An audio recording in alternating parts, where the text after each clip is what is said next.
Okay guys, so this is our design folio PowerPoints that we're going to be making up. This is my example that I'm just going to run through you guys really quickly. First off, so we've got a slide with our client profile, just kind of explains a little bit about the person that we're looking at making this for. So that can be you, that can be someone else. That's entirely up to you. We've got one with our design brief, more on that in just a moment. So we've also got evaluation criteria, which you've done before. We've got our research on some different designs, which you guys should have seen that before. We've got our design sketches. Okay, so these are just some ideas that we're thinking about. We've got our preferred isometric drawing. Okay, so this is a 3D drawing of your preferred option that you would like to try and make for the rest of the year when we come back to school. And then we have a few slides here of our working drawings. Okay, now these are going to have to be to scale, so you're showing the actual sizes on there of what we want to make. Right, and of course we'll help you guys when you get to this stage.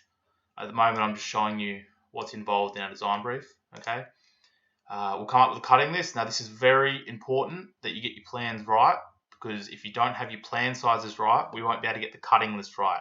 And the cutting list needs to be right because you want me to give you the correct materials. All right, so that is very important. All right, the production steps we won't be doing at this stage because obviously, as you can see, it's almost going to be a diary of the different steps throughout term 3 and 4. So you can actually see how long this is going to take. All right, and you'll probably have a lot more entries than what I do here. All right, and then we'll complete our evaluation here. And also there. Okay, so that's slide 13 and 14. So what we're going to be looking at doing first is just creating your own new PowerPoint. This format here, I've just chosen to use the Timber because I think it's kind of looks the same as my Timber on my projects. Okay, but that's entirely up to you how you want to present it.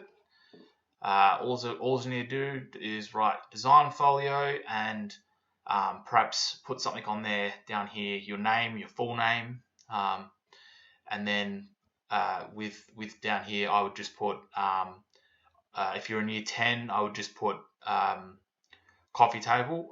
If you're in year 11 or 12 down here you want to be putting bedside table. Okay, now all I want to do for the first lesson is for you guys to come up with this PowerPoint on your computers. You don't need to hand it in, but it's really important that you stay on top of this. Get your PowerPoint set up and get perhaps 15 slides on there and maybe just put these titles on. Okay, and if you need to go back through this video again to get those titles, and that's also the cover page titles that I was just explaining. If we can get all these titles ready to go, that'll really help us out later, and we'll understand each lesson what we kind of, or each week even for some things like the plans, what we want to try and achieve. Okay, so these are the titles we want. Now I do have a separate Word document that lists these titles that I might attach into Teams and on Compass as well. Okay, and you can download that and that'll have these titles in case you don't want to keep flicking back to this video. These last two slides are both product evaluation. Okay, but that's just because I've got 7 and it takes up 2 slides to present it neatly. All right, so that's what we want to aim to do in our first lesson.